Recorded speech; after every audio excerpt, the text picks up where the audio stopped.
Vous êtes bien sur Radio Delta pour écouter l'émission Deux colonnes à la une. Un bruit court que le célèbre commissaire franc-maçon serait parti pour une mission inconnue et qu'il serait actuellement aux abonnés absents. C'est embêtant car nous avons une mission à lui confier. Ah, on me dit qu'on lui aurait trouvé des remplaçants. Quelle bonne nouvelle. Ils viennent de nous rejoindre sur le plateau de l'émission. Ils se présenteront après le générique. Deux colonnes à la une. Les francs-maçons sur Radio Delta.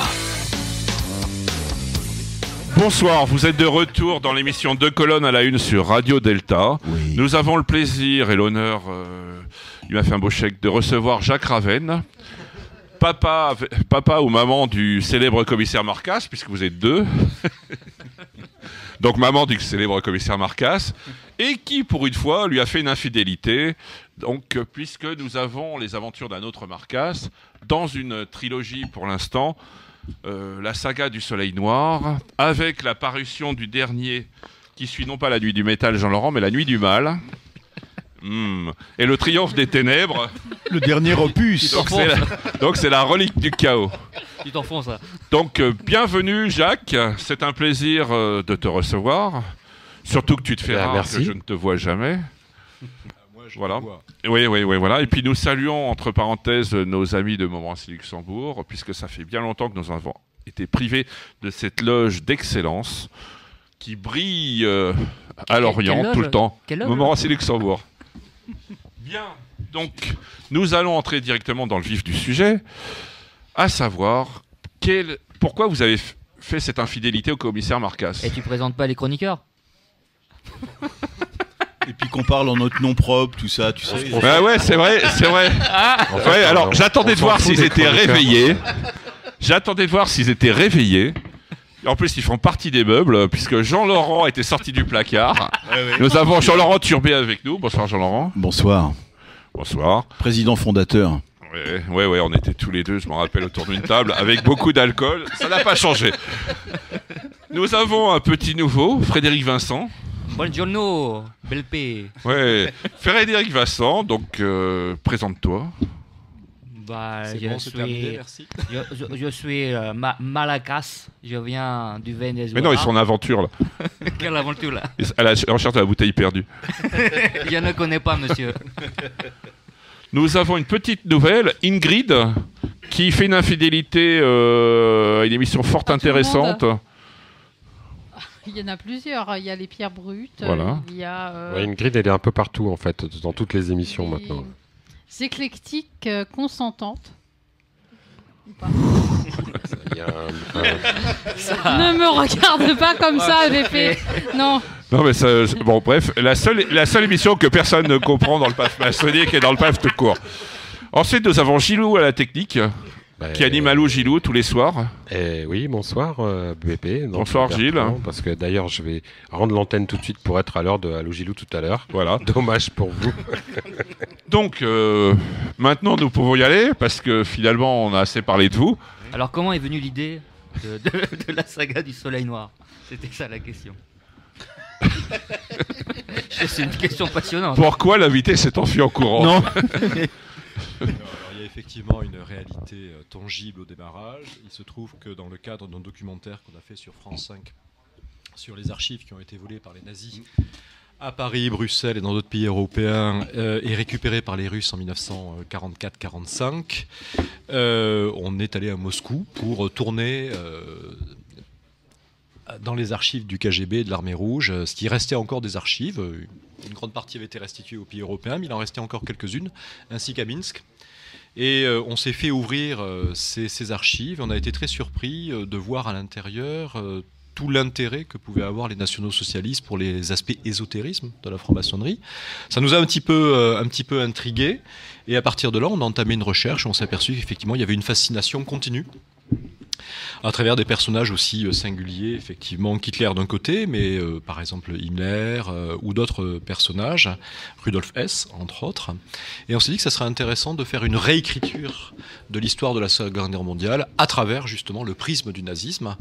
Et c'est comme ça qu'on a découvert des choses, aussi bien d'ailleurs du côté allemand que du côté anglais, à travers le personnage par exemple d'Aleister Crowley, mais aussi du côté russe. C'est une des thématiques du dernier livre, où on a travaillé un petit peu sur la fascination des communistes, ce qui est assez curieux pour des matérialistes athées, pour tout ce qui pouvait se passer au Tibet au début de la guerre, et le rôle qu'ont pu jouer certaines personnalités un petit peu troubles autour de Staline. Enfin, vous savez, Staline, c'est le tsar rouge. Quand vous regardez la passion des tsars avant Staline pour l'ésotérisme, je pense au très célèbre Raspoutine, qui a une très légère ressemblance physique avec mon interlocuteur que j'ai en face.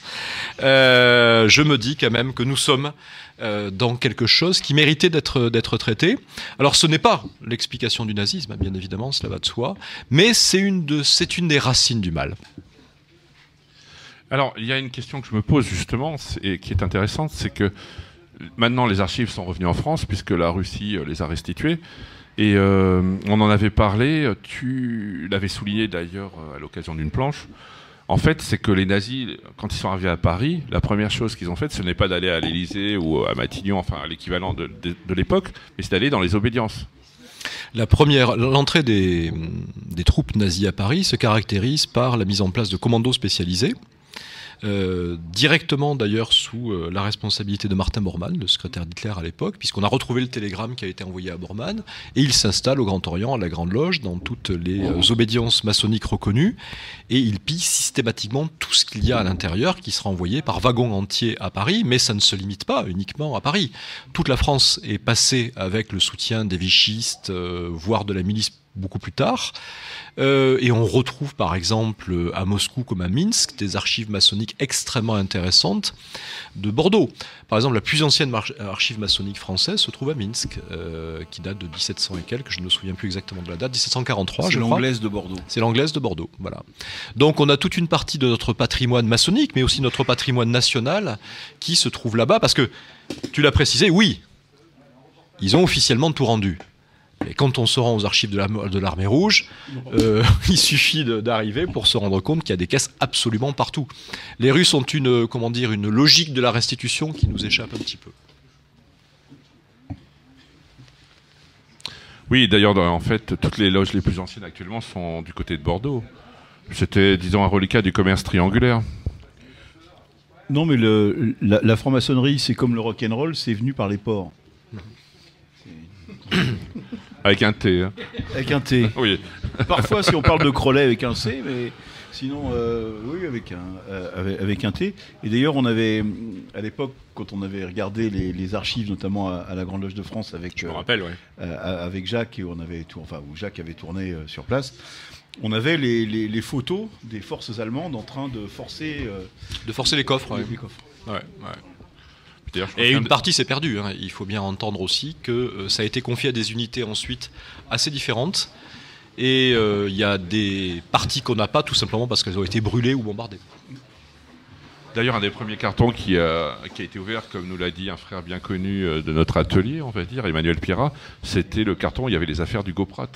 Ce qui a donné d'ailleurs l'exposition Hugo Pratt. Alors, le premier carton qui a été ouvert, c'est Pierre Mollier qui l'a ouvert quand ça a été réceptionné en décembre à la Grand Orient de France, et la première feuille qu'il a sortie était une lettre signée par Benjamin Franklin en tant que vénérable des 9 sœurs. À l'époque, Pierre Mollier, je crois qu'il y avait des kilomètres d'archives qui attendaient dans le camion, s'est dit, si c'est du même tonneau, je fais une crise cardiaque. D'ailleurs, le diplôme de vénérable maître, je crois, ou de maître de Benjamin Franklin à la Loge des 9 Sœurs a été reproduit aux éditions des Saints-Pères avec un fascicule de Pierre Mollier. Et c'est ça qui t'a donné l'idée de faire la saga du Soleil Noir. Oui, parce que c'était un phénomène tout à fait inconnu. Et on a cru au début que c'était une île un petit peu isolée. Mais en fait, c'est un véritable archipel. Et ça a continué jusqu'à la fin de la guerre. La passion des nazis pour l'ésotérisme, elle ne s'est jamais arrêtée. Ils ont tenté des expériences totalement hallucinantes et dénuées d'ailleurs de bon sens jusqu'en 1944.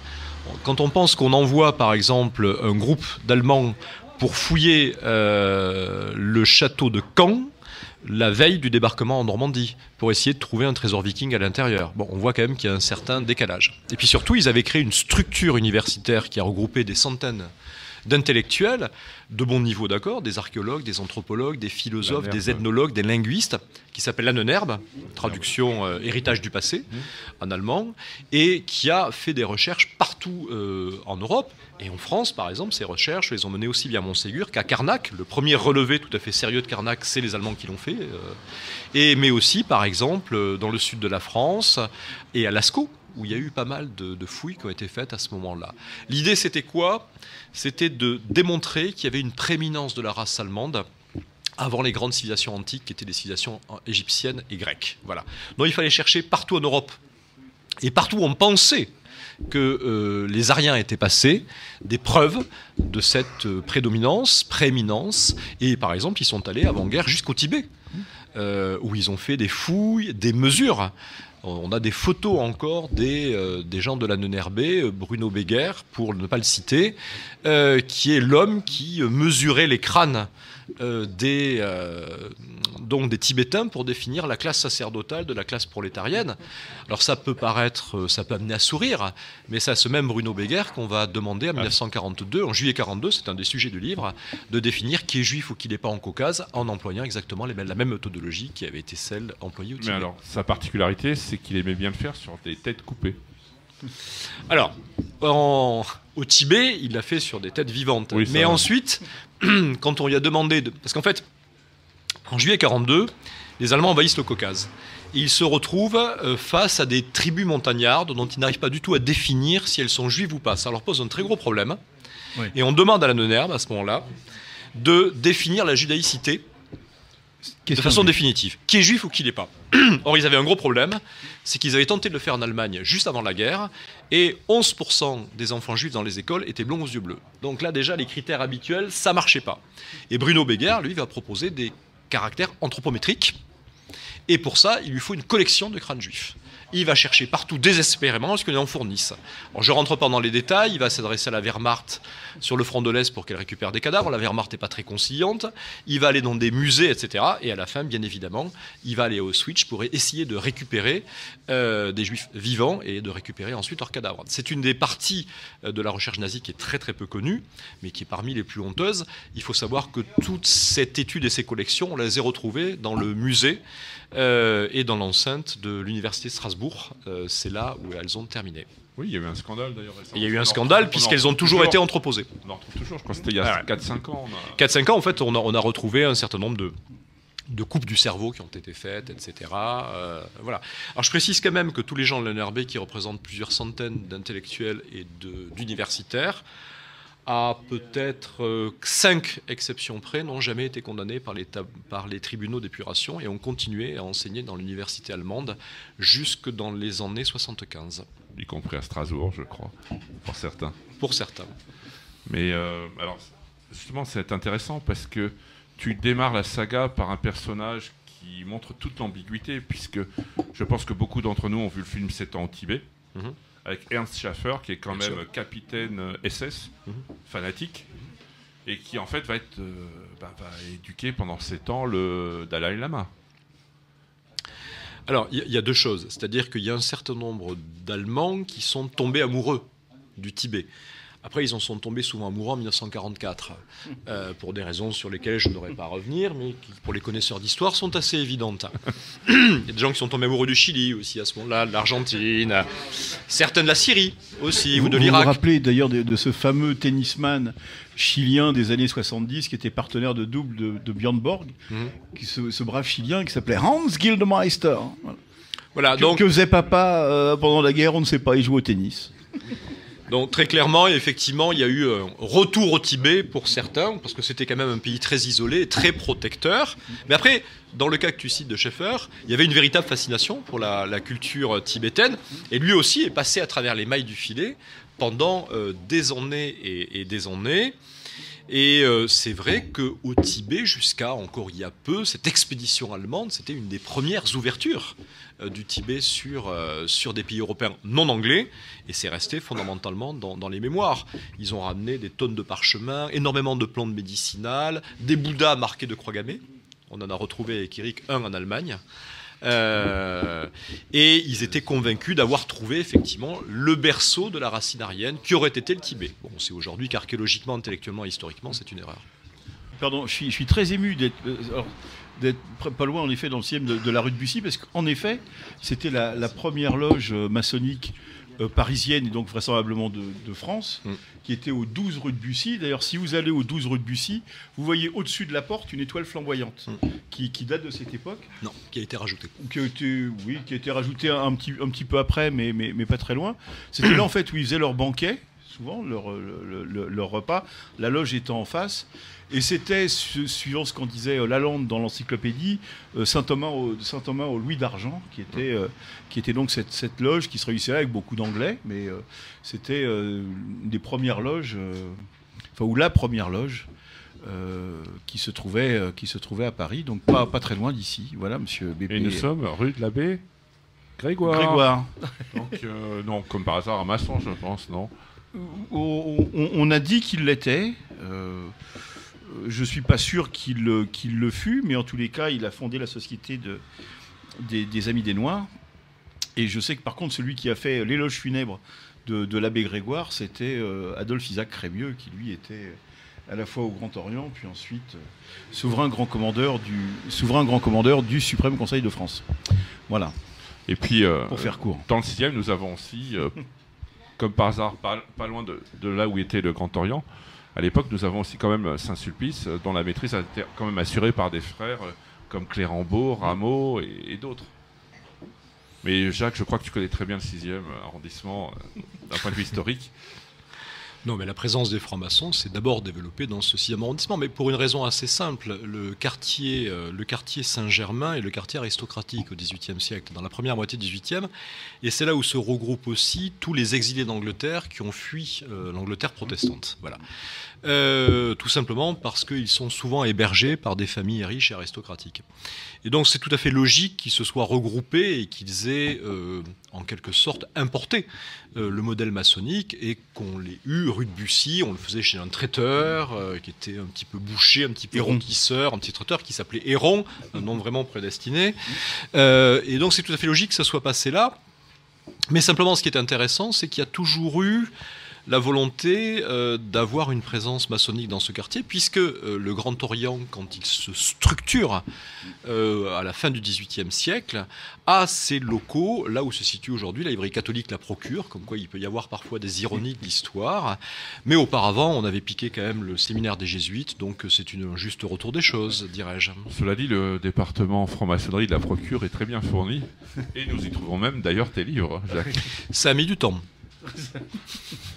Oui, c'est le prince Murat qui fera déménager le Grand Orient de rue Cadet. En offrant l'hôtel, donc ce qui a permis quelques économies substantielles. D'ailleurs, le dernier événement, on peut dire qu'il n'est pas maçonnique à proprement parler, mais qui a eu lieu il y a quelques mois, c'est quand même l'inauguration de la plaque de Pierre Simon, l'ancien grand maître de la Grande Loge de France, où nous lui avons rendu hommage dans le 6e arrondissement, boulevard Saint-Germain. Et qui a été à 4 reprises, 4 ans, le grand maître de la Grande Loge. Surtout qui a été à la fois celui qui avait importé du temps soviétique l'accouchement sans douleur, qui a contribué à créer le planning familial, qui a après, avec Lucien Neuwirth, fait la loi sur l'interruption volontaire de grossesse. La pilule d'abord, avec Neuwirth, et ensuite qui a rédigé une partie de la loi Veil sur l'interruption. Oui, fondateur du planning familial, le docteur Pierre Simon. Et notre ami et frère Emmanuel Pierrat lui a consacré un livre il y a 2 ans, je crois. À peine, oui. J'ai du mal à suivre, mais 1 an ou 2 à peu près dans les livres d'Emmanuel Pierrat, mais c'est loin de ça à peu près. Il y a 45 livres, voilà. On va dire ça comme ça. Plus que ça. Ouais, peut-être 62. Ouais, connaissant Emmanuel, ce serait peut-être 69. Non, il y a plus d'une centaine de livres d'Emmanuel Pierrat. Ah, non, depuis le livre de Pierre Simon, 69. C'est joli. Mais, alors, c'est quand même fascinant parce que dans ta saga, en fait, on voit bien le côté fascination et répulsion des nazis. Puisque tu as quand même des portraits d'Himmler, de Daniel Himmler, de Rudolf Hess, qui sont de Goebbels, de Joseph Goebbels, qui sont quand même, qui montrent bien la rivalité qu'il y a. Et en fait, le fait que ni Göring, ni Goebbels, ni Hitler, finalement à la fin, n'étaient trop favorables aux thèses de Himmler et voire de Rudolf Hess. C'est-à-dire qu'on a une vision très scolaire de ce qu'on appelle le premier cercle autour d'Hitler. Il faut les prendre à l'origine. À l'origine, c'est une bande de bras cassés. Il ne faut pas aller chercher plus loin. Rudolf Hess est un type qui a fait 2 passages à un hôpital psychiatrique et qui entend des voix. Himmler est un éleveur de poulets. Vous avouez quand même que ce n'est pas forcément la meilleure formation pour la suite. Goebbels est un boiteux. Ça, c'est pas sa faute. Mais il a, je dirais, une vie sexuelle qu'on peut qualifier de franchement trépidante, si ce n'est plus, voire quasiment obsessionnelle. Quant à Göring, il est alcoolique, morphinomane et voleur de grands chemins, puisqu'il passera quand même toute la guerre à ne pas s'occuper de l'armée de l'air allemande, mais à voler tout ce qu'il peut trouver dans les musées. Vous prenez tout ça et vous mettez autour d'Hitler, qui depuis 1918, qu'il a été blessé et qu'il est devenu aveugle, est absolument convaincu qu'il est une sorte de messie du peuple allemand et qui lui-même est un ancien clochard, disons les choses par leur nom, voilà. Et un peintre totalement raté qui n'a pas réussi à rentrer aux Beaux-Arts.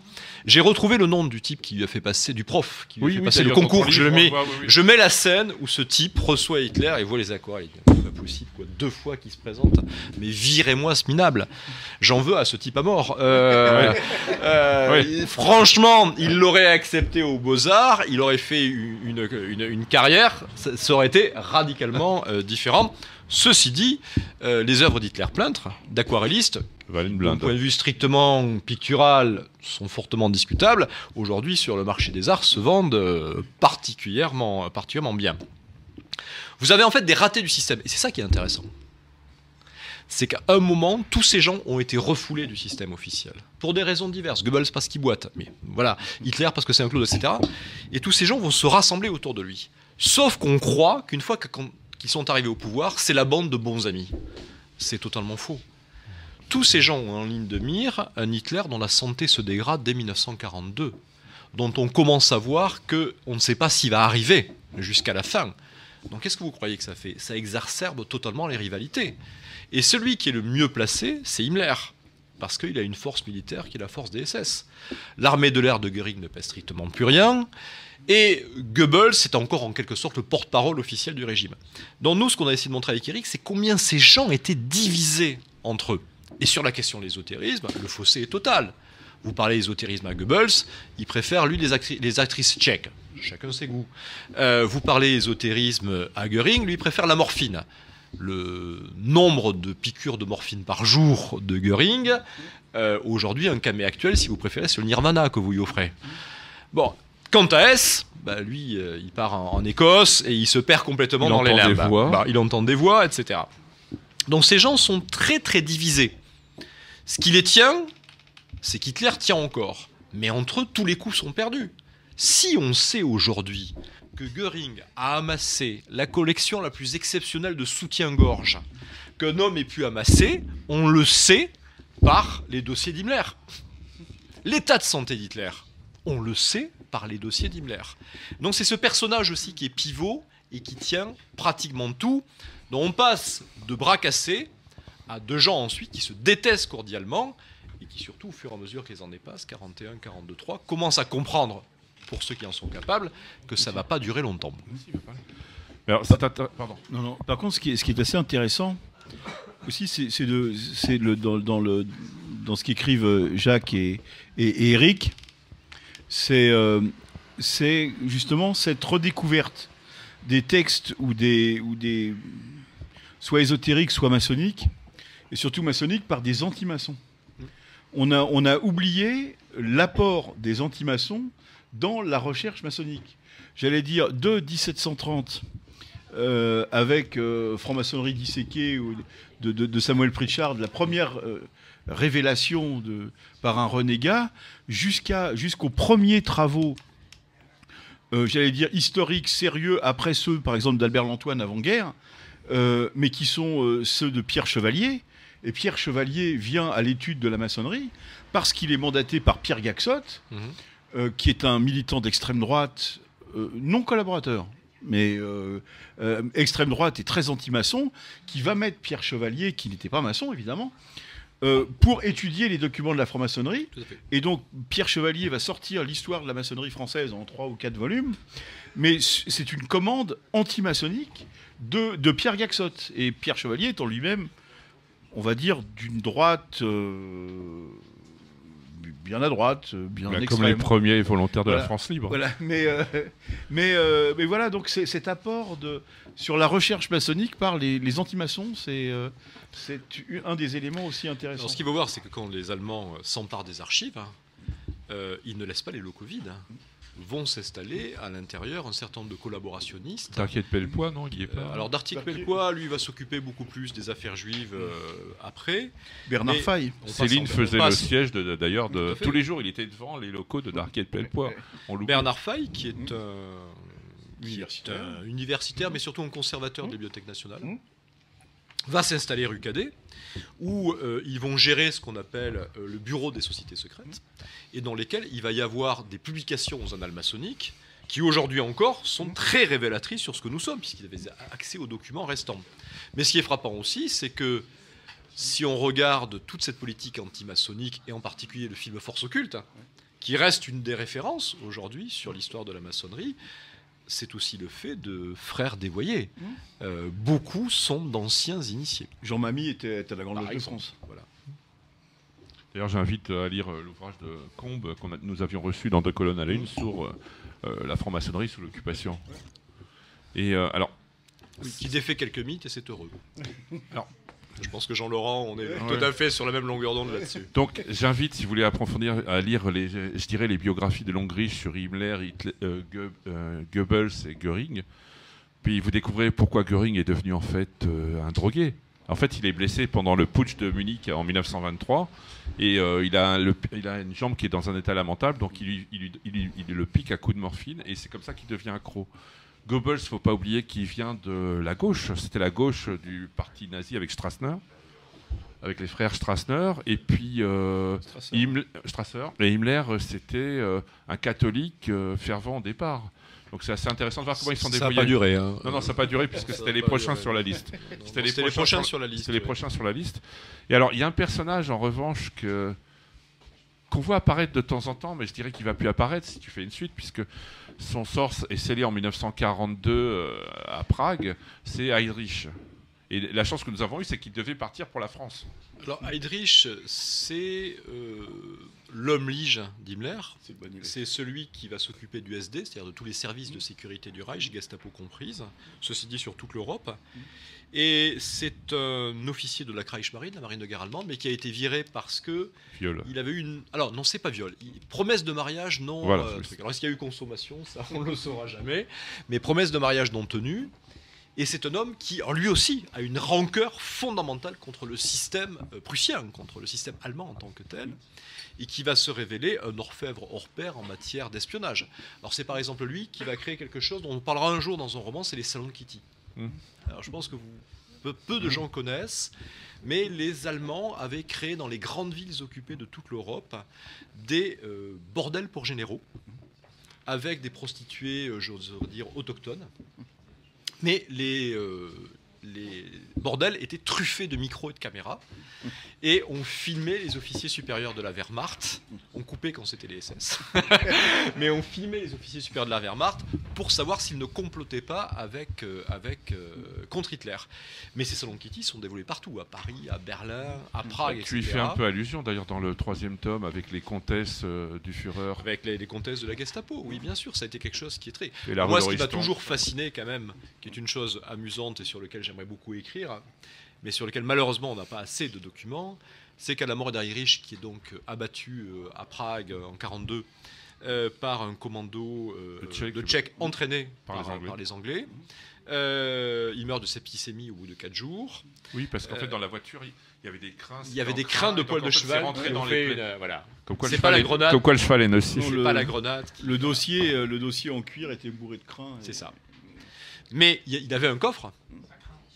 il avait un coffre et Himmler a lui-même vidé le coffre à Dietrich. Je rêve toujours de ce qu'il y avait dans le coffre. Alors une petite idée, quand même, qui reste amusante. Il y avait eu une enquête des SS, dont Henry Miller a fait un roman, sur la judaïcité d'Hitler. Voilà. C'est-à-dire qu'à un moment, ils ont cherché à voir quand même si par hasard, parce qu'il y avait quelques doutes qui n'ont pas été levés d'ailleurs. Sur Heydrich d'ailleurs aussi.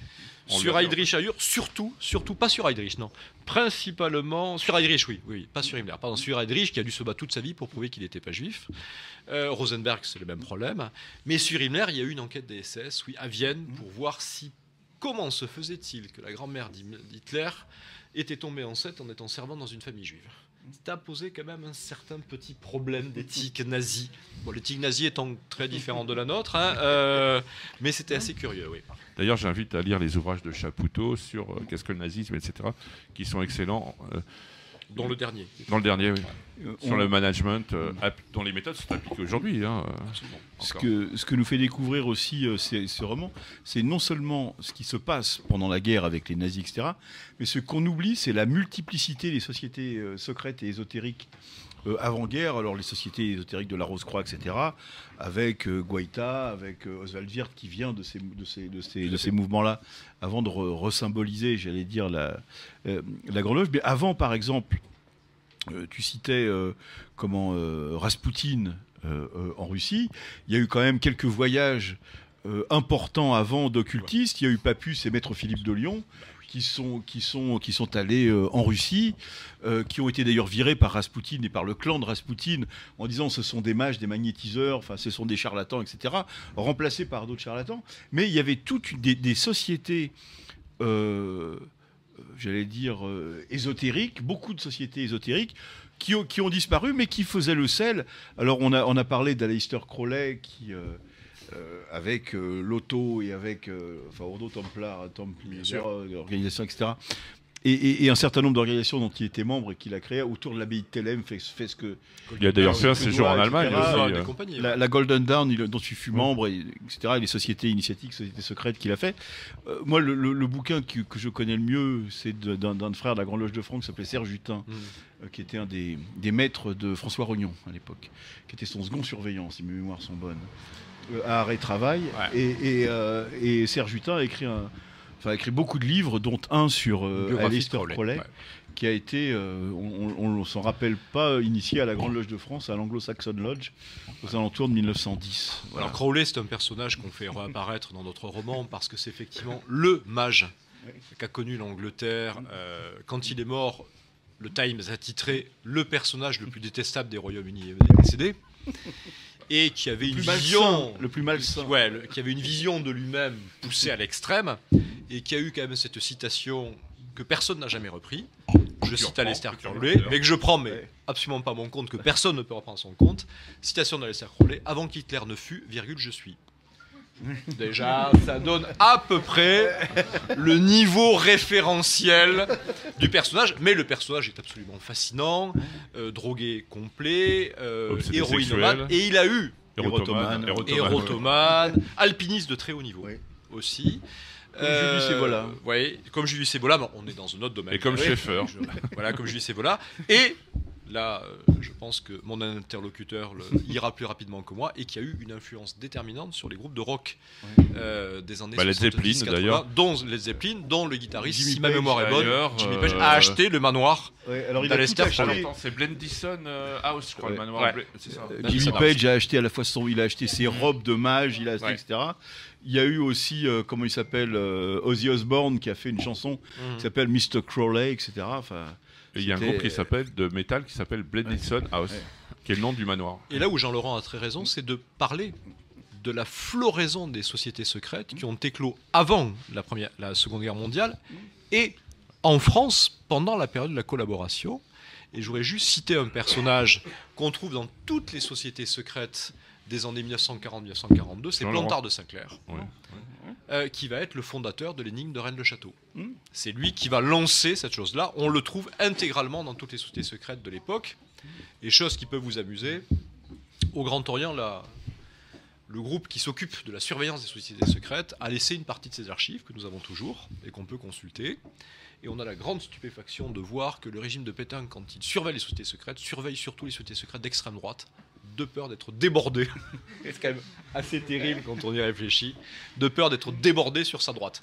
Toutes les sociétés secrètes gauchisantes, il y en a un sacré paquet, ne l'intéressent absolument pas. Alors, il y avait les chevaliers du juste, travail et des choses comme ça, mais qui étaient, on va faire une petite pause musicale, mais oui. je précise quand même que le 6e a beaucoup de ressources, puisqu'au 88, un certain monsieur Dancos, qui s'appelait comment ? Gérard Dancos. Gérard Dancos dit Papus, était au Papus. 88. Ouais. Était au 88. Vous êtes de retour sur Radio Delta dans l'émission 2 colonnes à la une. Alors nous avons le plaisir de recevoir ce soir monsieur Jean-Pierre Lecoq, maire du 6e arrondissement, qui va un peu nous donner des nouvelles de ce 6e qui a un peu bougé depuis la Révolution. Il y a pas mal d'événements culturels qui se passent, puisque je crois qu'un nouveau magasin de bande dessinée va s'ouvrir bientôt. Alors, très exactement. Merci Bertrand, merci à tous, merci de votre accueil. Je serai volontairement bref parce que je ne voudrais pas imputer mon compte de campagne du coup de cette émission et de la présence des éminents orateurs qui se sont succédés, mais je voulais effectivement rappeler que la ville de Paris était restée propriétaire d'environ 80 commerces qui sont restés sa propriété après l'affaire dite Juppé des appartements de la rue Jacob. Ça, on revient à peu près 25 ans en arrière. Et donc, dans ces commerces se trouvent un certain nombre de galeries, de librairies, de maisons d'édition qui sont situées principalement rue Jacob, rue Bonaparte. Assouline, par exemple, se trouve située dans un local. L'ancienne Une, redevenue la Une, mais qui est plutôt le haut de gamme de Yellow Corner, ils sont implantés. Et puis vous avez un certain nombre de galeries qui sont rue de Seine et beaucoup d'entre elles également rue Jacob, des magasins d'antiquités. Alors parmi ces magasins et parmi ces librairies se trouvait la librairie dite de Nobel, qui était une devanture verte et qui a muté récemment. Et c'est effectivement une librairie de bande dessinée qui va s'implanter là. Et je crois qu'il fera le bonheur de tous ceux et celles qui souhaitent se divertir avec cette littérature qui fonctionne très très bien, et ça ne laissera pas au 5e arrondissement en quelque sorte le monopole des éditions de bande dessinée, puisque vous savez que tout le secteur Saint-Germain-Lagrange, etc. est en quelque sorte le temple de la bande dessinée à Paris. Donc le 6e va bien, culturellement. Le 6e va toujours bien, déjà parce qu'il vous a. C'est pour ça d'ailleurs que tu as fait cette émission ce soir rue de l'Abbé Grégoire, qui porte le nom également d'un abbé qui a voté la mort du roi, qui était un abbé qui avait effectivement des idées très modernes et qui se situait un peu dans la tradition des encyclopédistes. Mais là, on est dans un secteur qui était la possession de la grande abbaye de Saint-Germain-des-Prés. Car l'abbaye de Saint-Germain-des-Prés, en réalité, c'était une abbaye où il y avait 3 tours. Et ses possessions allaient jusqu'à ici les Moulineaux. Donc vous avez, toutes ces terres ont été loties, et la rue du Cherche-Midi d'ailleurs, qui porte un nom prédestiné, était constituée d'hôtels qui appartenaient à un certain nombre de familles nobiliaires et qui ont été plus ou moins ou conservés ou qui ont été détruits au cours des années. Et vous avez 2 exemples d'hôtels qui restent rue du Cherche-Midi. Vous avez l'hôtel du Kerman qui a accueilli pendant un certain nombre d'années le musée Hébert, qui est malheureusement fermé maintenant depuis 15 ans, à l'angle de la rue du Cherche-Midi et de la rue Jean Ferrandi. Puis le deuxième exemple de très bel hôtel, c'est celui qui accueille, maintenant qui fait partie de la Banque Postale, et qui est à l'angle de la rue de Sèvres et de la rue Saint-Romain, qui est un très bel hôtel, qui est enchâssé d'ailleurs dans un ensemble immobilier assez composite, où il y a quasiment 4 siècles d'architecture qui se répondent. Entre la rue de Sèvres, vous avez l'hôtel de Choiseul-Pralin, voilà, j'ai retrouvé le nom, l'hôtel de Choiseul-Pralin, l'immeuble en verre qui est très 21e siècle, et puis les 2 immeubles qui sont le siège historique de la Caisse nationale d'épargne, rue Saint-Romain, et ensuite rue Saint-Jean-Baptiste de la Salle, un témoignage de l'architecture industrielle de la fin du 19e siècle. La Poste a voulu représenter 3 siècles d'architecture. Voilà. Mais on a aussi un hôtel qui nous est cher et qui est en face de la rue du Regard, c'est quand même là d'où Rochambeau est parti aussi. Alors c'est l'hôtel, effectivement, c'est l'hôtel des Cincinnati, c'est un très bel hôtel qui est d'ailleurs actuellement occupé par un grand couturier, ce qui montre l'évolution de l'industrie et des arts français, qui est un très bel hôtel, où il y a quelques années, effectivement, avec la Société des Cincinnati, nous avions effectivement rappelé cet épisode historique. Mais tu pourrais en rappeler un autre, c'est que le traité de Paris, qui a consacré l'indépendance des États-Unis d'Amérique, a été signé rue Jacob. Oui, j'ai même rapporté. Et d'ailleurs une plaque qui s'est cassée, que nous allons remettre d'ailleurs, qui s'est cassée, non pas parce qu'on l'a cassée, mais tout simplement parce qu'elle s'est décellée, a eu lieu à cet endroit-là. Donc près de cet hôtel où résidait effectivement Benjamin Franklin et tous ceux qui ont contribué. Le 6e est très riche puisque nous ne sommes mais c'était pas le 6e à l'époque, c'était pas le 6e, mais c'était un quartier ancien qui est devenu dans un premier temps le 11e arrondissement, c'est-à-dire que le 6e était, et d'ailleurs la mairie du 6e, dont la façade principale date de la Deuxième République, qui n'a pas été une république très glorieuse, mais qui a en tout cas permis à la mairie du 6e de se créer, à l'époque c'était la mairie du 11e arrondissement, dont la pointe atteignait la place d'Enfer Rochereau, où vous aviez les barrières d'octroi. Et puis ensuite, en 1861, quand le Béran Haussmann, mandaté par Louis-Napoléon, a fait son œuvre, l'œuvre que l'on connaît à Paris, on a intégré les petits villages qui étaient autour de Paris. C'est déjà une sorte de Grand Paris de l'époque.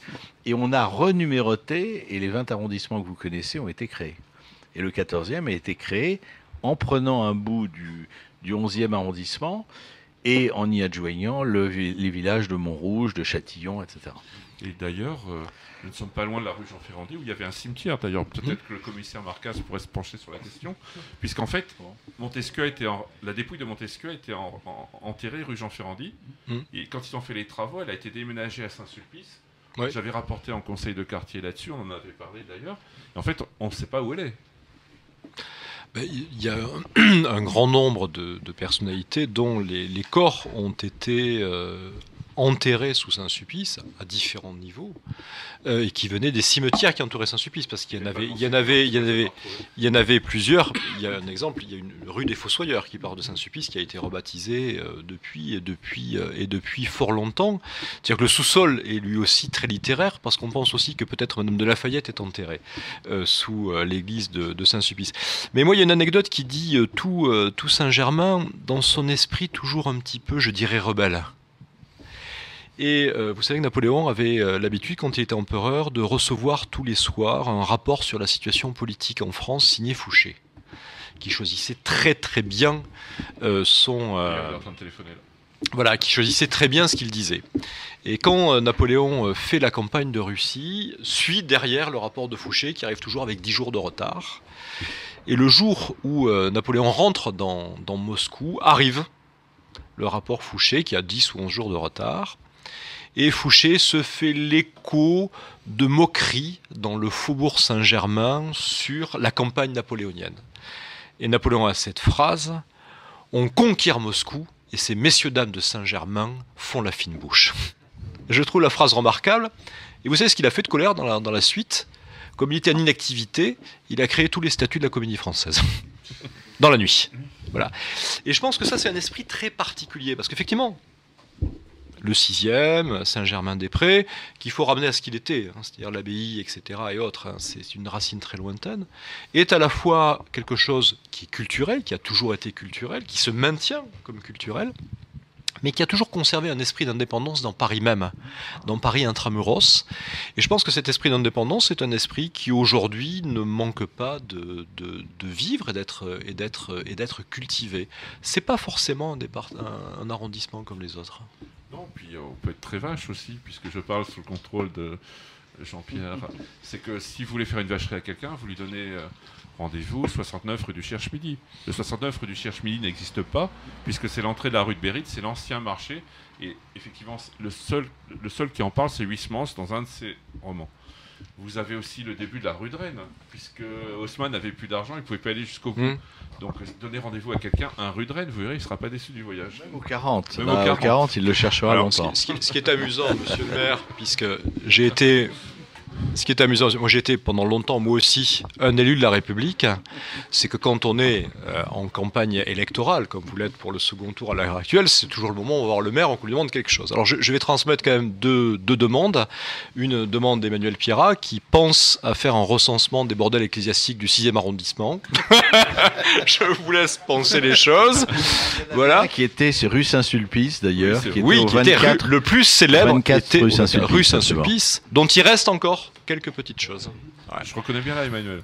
Et puis quand même, je suis le biographe de Sade, j'ai édité sa correspondance. Il n'y a aucune plaque sur le marquis de Sade, qui est né dans le 6e arrondissement, qui a été baptisé à Saint-Sulpice et qui a été arrêté définitivement à l'angle de la rue Saint-Benoît et de la rue Jacob à l'hôtel de Suède. J'aimerais bien voir un jour une plaque du marquis de Sade. Je sais que c'est pas facile.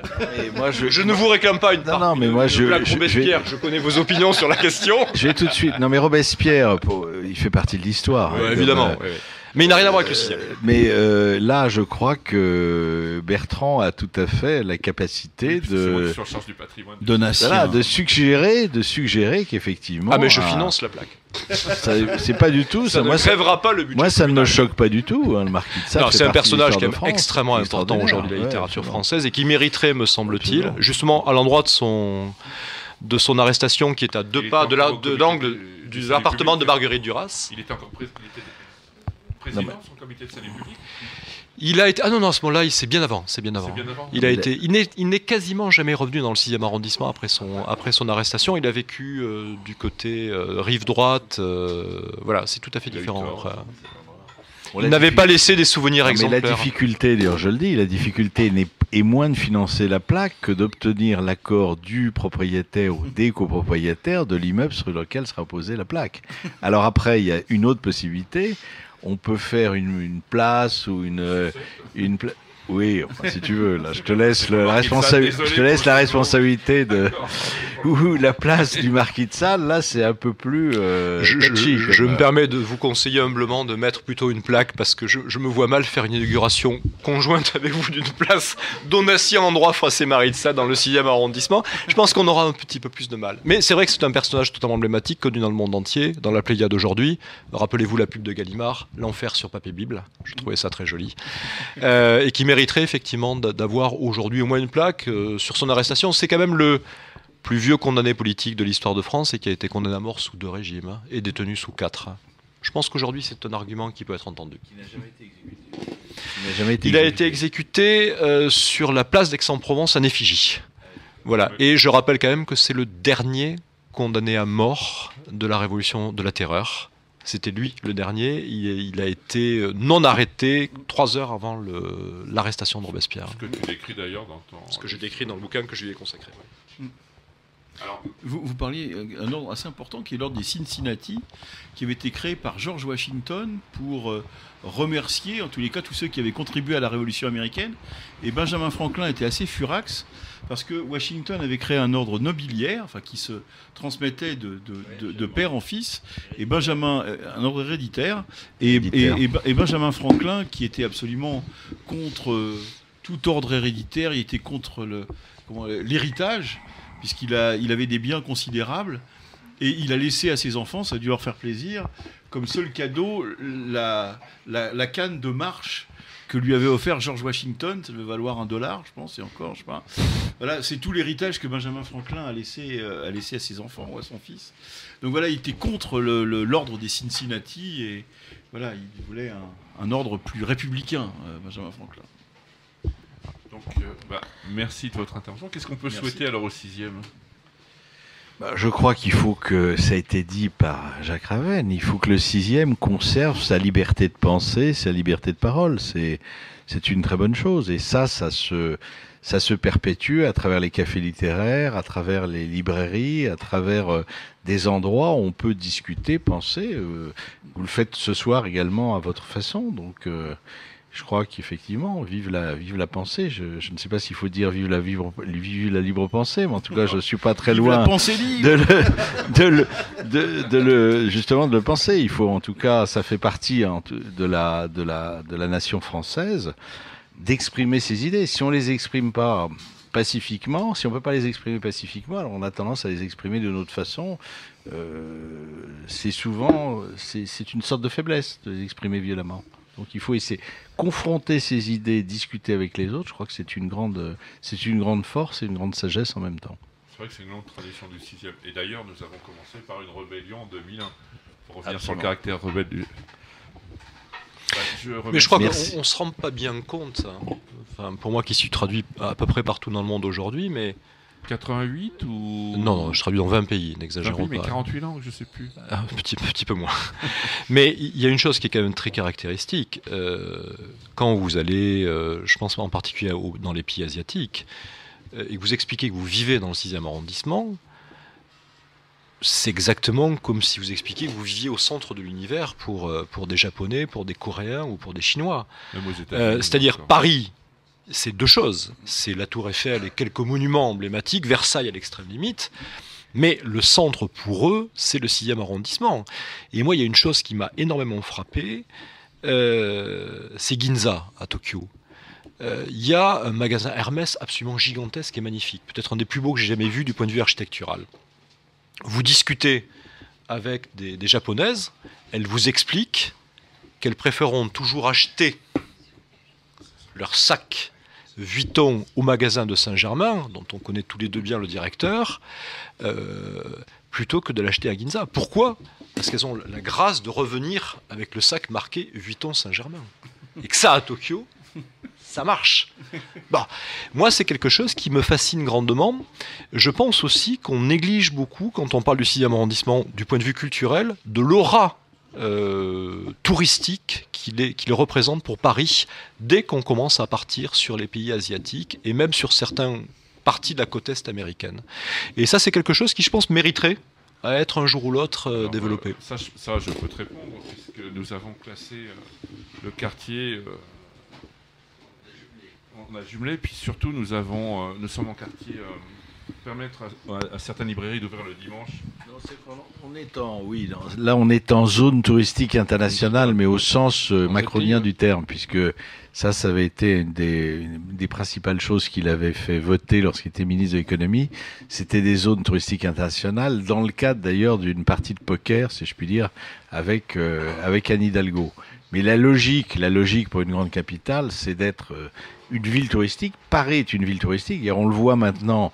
Et d'ailleurs, tous les commerces le subissent. Sans les touristes, c'est quand même excessivement dur, excessivement difficile. Donc, il faudrait que Paris soit ville touristique, avec donc une capacité pour les commerces qui le souhaitent d'ouvrir le dimanche, mais d'ouvrir le dimanche s'ils ont bien sûr la clientèle attitrée. Vous avez des tas d'arrondissements où il n'y a aucun intérêt d'ouvrir le dimanche, mais effectivement, dans un certain nombre de secteurs. Et moi, j'avais fait créer la première zone touristique à la fin des années 90 entre la place Saint-Germain-des-Prés et la rue des Saints-Pères, tout simplement parce que j'avais deux librairies qui à l'époque, enfin il y en avait trois. Il y avait la une qui était effectivement à la place du Vuitton actuel. Il y avait l'Écume des Pages, qui est toujours là, heureusement. Et puis il y avait une petite librairie qui s'appelait Vision, qui était une librairie géographique, qui était enchâssée dans la Société nationale de géographie. Qui a existé encore il y a une dizaine d'années. Et ça a fonctionné, c'était à la demande d'ailleurs de la une. Bon, après... jusqu'à minuit d'ailleurs grâce à ça. Après, il y a eu une partie de Mistigris, et donc ça n'a plus joué. Je rappelle d'ailleurs que le Divan, qui était une librairie emblématique de Saint-Germain-des-Prés, qui était une librairie hospitalière, c'est d'ailleurs le départ du Divan qui m'a permis d'obtenir la mairie de Paris, qu'elle conserve ensuite tous les commerces culturels, tous les rez-de-chaussée des immeubles du domaine privé qui ont été vendus les appartements. On a conservé les commerces. C'est la vente du Divan qui appartenait par Gallimard, par Gallimard, par la rue Sébastien Bottin, par Antoine Gallimard, qui a effectivement, d'ailleurs avec le produit de cette vente, qui a recréé un divan dans le 15e arrondissement. Bien, je vous remercie, monsieur. Voilà. Mais c'est la petite histoire. Ça fait partie de la petite histoire littéraire Mais on ne peut pas non plus empêcher les commerces de se céder. Mais ensuite, c'est la notion, et ça c'est très important, dans le cadre du Divan, il y avait un loyer de la ville de Paris qui était excessivement faible. À partir du moment où le loyer est très faible, ce qu'on appelle le pas de porte est très élevé, et ça avait permis effectivement à Gallimard de vendre à un tiers le fonds de commerce du Divan et de toucher effectivement un pas de porte, une commission très très importante. Voilà. Moi personnellement, je considère que quand on est éditeur, et surtout quand on souhaite, parce que Gallimard c'est beaucoup de prix littéraires, on se doit quand même d'avoir, je dirais, une certaine, alors j'allais pas le dire, parler d'éthique, ça serait un peu sévère, mais en tout cas, on se doit de garder quand même un pas de porte à Saint-Germain-des-Prés.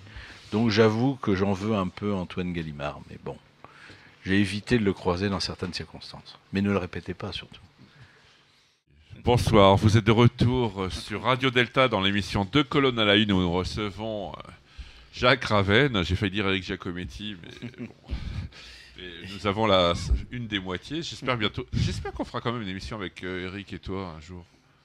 Et on en a fait une déjà. Ouais. Mais pas à la Bellevilloise. Si, tu as raison, oui, d'ailleurs. Oui, d'ailleurs.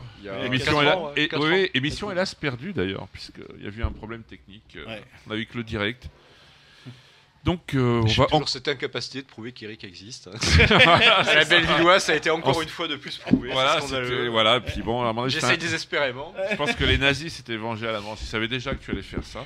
On avait aussi fait une interview croisée où Philippe Benamou s'adressait à Jacques en parlant à Éric Giacometti à l'inverse, et ça avait fait un flop complet.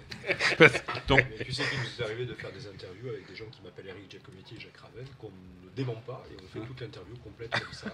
Et est-ce que j'ai le droit de poser une question? Vas-y. Tu as levé la main? Non, mais c'est pas grave. Bon. Prends-le. Qui écrit en fait? Comment vous faites pour écrire à deux? C'est une question qui... C'est rien, j'écris tout. C'est Pierrat. C'est Emmanuel Pierrat, à vous. En fait, il ne fait que signer, quoi. Non, c'est un homme politique? Non, du tout. Non. En fait, on fait des plans qui sont extrêmement structurés, qui prennent beaucoup de temps. Je sais que les gens ont du mal à l'imaginer, mais enfin, un plan pour faire un bouquin comme ça sur le nazisme, ça prend entre 1 et 2 mois, où l'intégralité des chapitres sont définis avec qui, quoi, comment, etc., les descriptions. Et comme il y a 2 lignes narratives, là par exemple sur les romans, les lignes anglaises c'est plutôt Éric et les lignes allemandes c'est plutôt moi. On définit les lignes narratives et ensuite on commence à écrire. Et au bout généralement de 3 ou 6 chapitres, ça dépend un petit peu de la vitesse à laquelle on avance, on croise les fichiers. Et quand on croise les fichiers, on a très rapidement un problème qui est qu'il n'écrit pas comme moi et je n'écris pas comme lui. Et que nous, on ne peut pas se permettre le luxe, si tu préfères, d'écrire des bouquins où il y a 2 niveaux de langue, 2 niveaux de narration.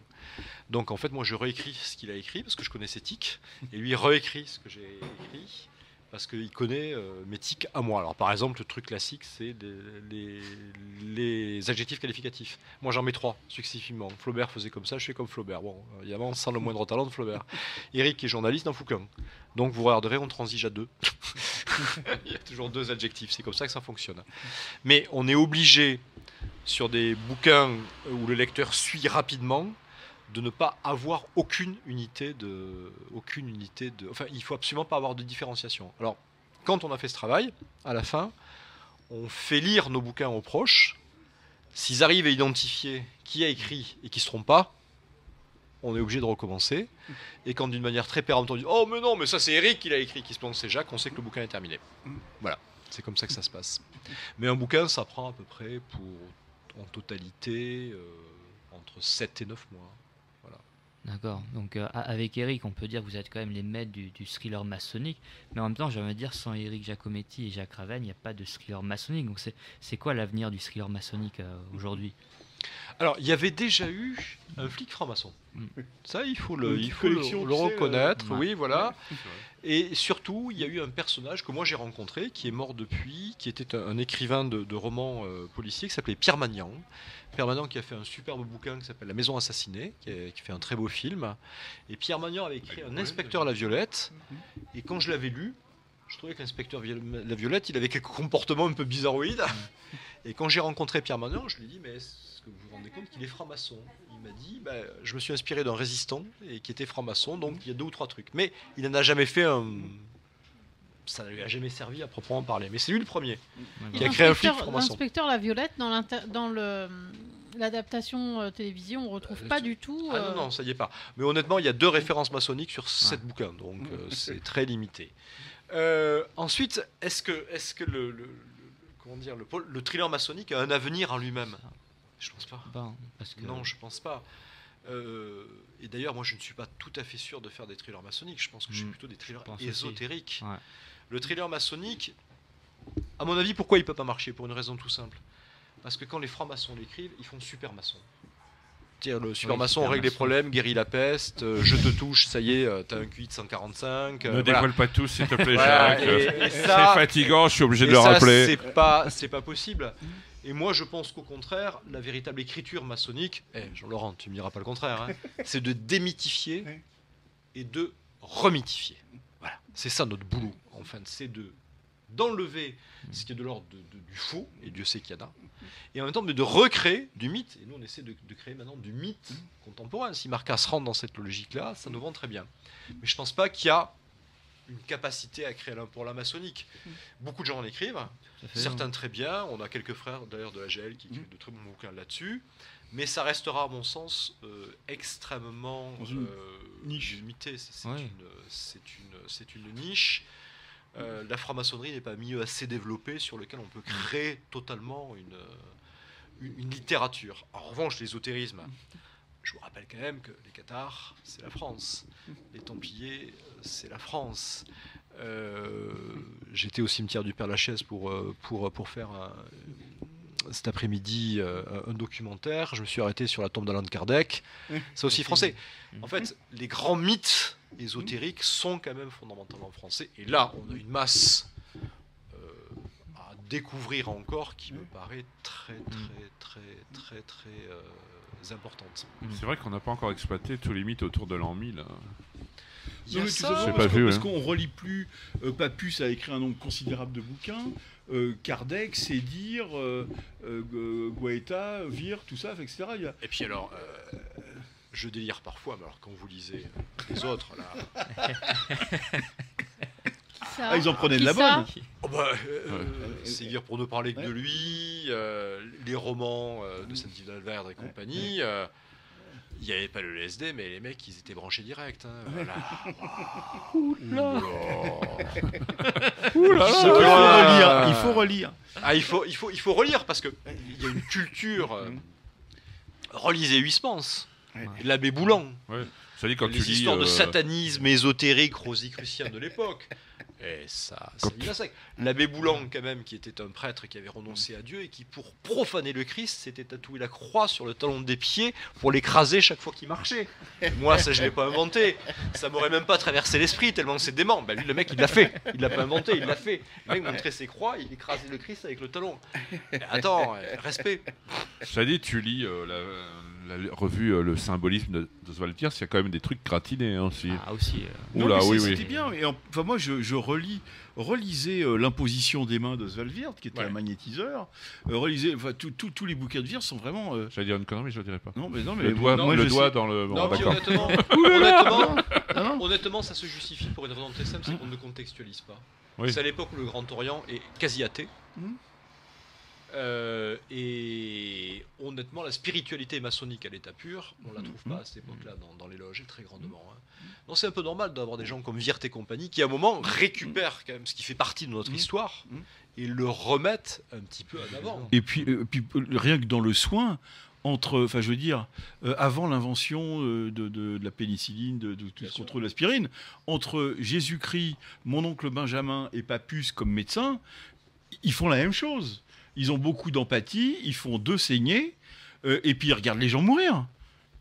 C'est ça, être un médecin. Et voilà, et pour peu qu'il y en ait un qui ait plus d'empathie que d'autres, qui soit plus magnétique comme Jésus, comme Papus, ou comme voilà, ça marche mieux, et les gens se guérissent comme ça. Mais il n'y a pas de pénicilline, il n'y a pas d'aspirine, il n'y a rien. voilà, oui, on fait une petite saignée, on fait un truc, Qu'en pense le professeur Raoult? je sais pas, Une petite saignée. C'est mieux que la chloroquine. Hein. Donc, voilà. On parlait de Crowley, dont on riait un petit peu de sa Melia Sexualis. Allez lire le rituel d'eau de magie de Papus. Voilà. Ça dit, moi j'ai reçu comme cliente une Goldaldon j'ai reçu comme cliente une Goldaldon, je suis descendu avec elle dans la rue et je lui ai demandé quel était son talent. Elle m'a dit je détecte les francs-maçons à 500 mètres. Je dis oh putain sympa, ouais, vous en voyez là? Non. Regardez, je crois que je vais y aller. Souvenez-vous, il y avait des trucs qui sont superbes avec René Guénon, ils étaient tous membres. L'Hermetic Brotherhood of Luxor, c'est des ordres initiatiques complètement déjantés, mais qui sont la HBO, ils appellent ça, la HBL, je sais plus quoi, Hermetic Brotherhood of Luxor, etc., qui sont des ordres initiatiques. Avec Lord Martini, c'était le grand moment. Crowley, c'était particulier, c'était un prétexte aussi pour baiser, hein, Crowley aussi. Mais tous, mais pas plus que Frédéric Lenoir. Pas forcément. Il avait vraiment besoin de prétexte. Pas forcément. Non, mais enfin, c'était plus facile quand le rituel, tout le monde était à poil dans le rituel, c'était plus facile. Mais si vous avez la curiosité de regarder certains textes de l'époque sur érotisme, maçonnerie et christianisme, on atteint des sommets. Ah, mais c'est il y a extraordinaire. quand même un type qui a quand même expliqué que si on voulait devenir le Christ, il n'y avait qu'une seule solution, c'était boire son propre sperme. Et le mec, il a fait 42 pages sur la question. Faut y arriver quand même, hein, jusque-là. Bouquin promis un grand succès, puisque ça a été repris par plein de groupes ésotériques allemands et italiens pendant pas mal de temps. Et je vous citerai quand même la remarquable loge, c'est les Amis Réunis, dit les Philalettes, qui avaient quand même dans leurs membres un type qui était sûr d'avoir trouvé la pierre philosophale et qui a demandé à ses collègues francs-maçons de l'enfermer dans une espèce de cave ou d'infirmerie pendant tant de jours et qu'il allait faire sa propre transmutation. Il buvait sa propre urine. Bon, il est mort, hein, le mec, hein, je vous le dis tout de suite, il n'a pas survécu. Donc, il y a quand même un côté folklorique à toutes les époques de la maçonnerie qui est assez drôle. Et ce qu'on fait, nous, largement en dessous de ce qui se faisait au 18e ou 19e. J'allais pas dire de conneries, mais on perd beaucoup dans un espèce de conformisme petit bourgeois, la maçonnerie. Bien sûr. Alors qu'à l'époque, c'était... c'est vrai que ça fait un peu peur aux bourgeois, hein, les Wirth, les machins et compagnie, mais c'est ça qui faisait le sel de la franc-maçonnerie. D'ailleurs, c'était peur la franc-maçonnerie anglaise voilà, aussi. Mais, et c'est ce qui fait peur, mais entre nous, c'était aussi peut-être, oui, une différence. À l'époque, il n'y avait pas beaucoup entre la Grande Loge et le Géo, qui était une organisation plus massive, plus institutionnelle, il y avait 3 fois plus de maçons au Grand Orient qu'à la Grande Loge, donc c'est plus institutionnel. Ce qui faisait la caractéristique, de mon point de vue, peut-être de la Grande Loge, c'est la dialectique entre une obédience de type, oui, en effet, ancien communard, ancien machin, etc., une obédience hyper frondeuse, et en même temps, en son sein, qui génère des Oswald Wirth, Albert Lantoine, Jules Boucher, René Guénon, tous ceux qui vont... Voilà, et c'est ce mélange un peu détonnant qui faisait l'originalité de la Grande Loge de France. Moi, j'aime bien cette période-là. Je suis pour qu'on retrouve l'originalité originelle de la Grande Loge, qui se perd un peu dans le conformisme, mais comme tout le monde se perd un peu dans le conformisme et dans l'ordre moral. Il y avait vraiment une part d'imaginaire à cette époque-là qui était exceptionnelle. Les gens du Grand Orient du XVIIIe siècle, à la fois croyaient dans Voltaire et à la fois se passionnaient pour des trucs absolument hallucinants de l'époque. Le cas classique des Amis Réunis, par exemple. C'est une loge qui, indépendamment de ses recherches en maçonnerie, regroupe pratiquement tous les financiers de l'époque Louis XVI, y compris les contrôleurs royaux du Trésor, etc., qui traverseront la Révolution sans problème. C'est assez curieux, d'ailleurs. Et... ils font des planches sur le déficit du Trésor royal. Qui dit planche dit solution. Mais un mec dit un jour, écoutez, j'ai pensé à un truc, il faudrait peut-être qu'on monte un laboratoire d'alchimie. Putain, pourquoi on n'y a pas pensé? Le déficit du Trésor royal, on va le combler par l'alchimie. Ils montent réellement un truc très loin, et ils cherchent, et ils trouvent pas, ils réduisent pas le déficit. Moi, je pense qu'on devrait proposer à l'actuel gouvernement la même chose. De transmuter le plan. Or, ces gens étaient des gens extrêmement sérieux, sauf qu'ils avaient cette part de fantaisie. Honnêtement, je suis d'accord avec Jean-Laurent, on a quand même énormément perdu. Et dans le cas de la Grande Loge, je sais, moi j'appartiens à la maison mère, mais il reste quand même une chose évidente, c'est quand même dans un milieu Imaginez que la Grande Loge ait été fait par des post-communards ultra-gauchisants à l'époque. Ah oui, oui. Et que c'est dans ce milieu ultra-gauchisant qu'apparaît Les en plus gros, le symbolistes. renouveau spirituel de la maçonnerie Ouais. à travers les gens que tu as cités, non sans quelques fantaisies. Ouais. C'est quand même assez fascinant. Et moi, je trouve que ce côté-là, on l'a un petit peu perdu. Mais nous C'est sommes un- en train d'y travailler. c'est de la recherche. Oui, Enfin, j'y travaille activement. Je vois bien au prochain Grand Euro de l'ENA, parlez-moi de la transmutation du plan en or. Non, mais c'est des gens qui étaient spirituels, mais qui en même temps avaient. C'était pas une spiritualité éthérée.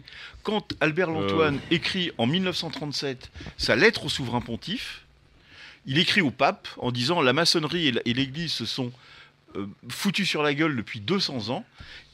Il parle au monde dans lequel il est et il dit regardez, il y a l'Allemagne nazie, le fascisme italien et l'URSS stalinienne.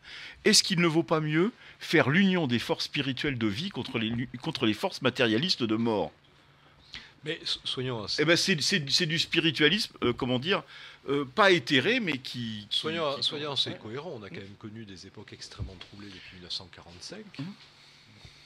Regardez aujourd'hui, qu'est-ce qui reste dans la société française qui ne s'est pas totalement délitée? L'Église catholique tient encore les églises tiennent encore le coup, et la franc-maçonnerie tient encore le coup. C'est quand même preuve qu'on aborde la spiritualité de deux manières très différentes, mais qu'il y a un besoin fondamental auquel il faut répondre.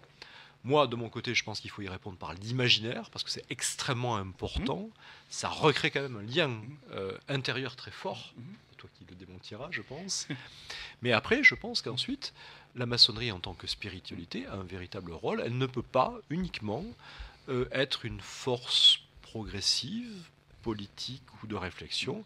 Elle doit apporter aussi sa capacité à éveiller les hommes vers autre chose qui n'est pas uniquement le bien commun, mais quelque chose d'un peu plus élevé. Et on y gagnerait, tous. Je pense que c'est une Largement belle tous. parole de conclusion. Juste, on va... Rejoignez le Grand Orient. Est-ce qu'il y aura un N'allez quatrième- pas chez les faux frères. Est-ce que la saga est finie? Est-ce qu'il y aura un 4e tome? Il y aura 3 tomes de plus.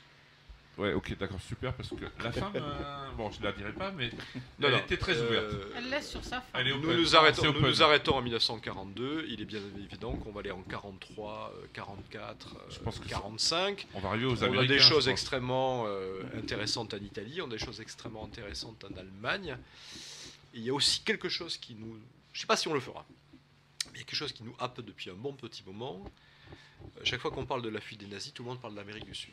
J'aimerais beaucoup traiter le cas de la fuite des nazis dans les pays arabes. Syrie, Irak, Avec le grand Égypte. Mouftou et le grand Moufti Pour et expliquer tout ça. quand même combien ces polices répressives qu'on a vues à l'action en Syrie en particulier, En Égypte aussi. le Parti basse, il y a le parti- peu, le parti basse, etc., ont été entièrement montés par d'anciens hauts responsables nazis et expliqué que c'est quand même à Klaus Damas. Eichmann, et d'autres. je Voilà. crois qu'il a fait un tour là-bas. Eichmann, Klaus Barbie, Il y a d'autres, Klaus Barbie et d'autres. Barbie. Expliquer quand même que c'est quand même à Damas que sont morts les derniers nazis recensés. Ça me Le paraît- celui qui était à Drancy, le... Mengele, on l'a retrouvé où son Non, cadavre non, en Mengele, Syrie en c'était Amérique en Amérique du Sud. En Amérique du Sud. Et ça, c'est une partie Au du Brésil. nazisme qu'on connaît absolument pas. Et puis moi, je m'intéresserai beaucoup au réseau de financement. Aloïs Brunner est mort en Syrie. Avec Scorzeni notamment, puisqu'on lui a soupçonné Les de- réseaux de financement, Tu l'évoques, il se prend un les vent réseaux de par les financement, en particulier en Espagne et au Portugal, sont. On parle souvent du Vatican, pourquoi pas. Mais allons chercher aussi un petit peu proche chez nos amis Salazar et Franco, on trouverait des choses très très intéressantes. D'ailleurs, je me suis demandé s'il y avait hasard et si Scorzeni, qui s'est pris un vent par Erika, aura sa revanche. Bien, bah écoutez, donc en novembre 2021, nous aurons le retour de Marcas. Antoine. Mais alors, Tristan Marcas, c'est le père, l'oncle, le cousin, parce que Laure se fait appeler Marcas aussi, comme nom d'espionne. La famille Marcas, c'est Légion. Ouais. Donc, oui, c'est bien connu, les Marcas. Deux colonnes à la une. Les francs-maçons sur Radio Delta.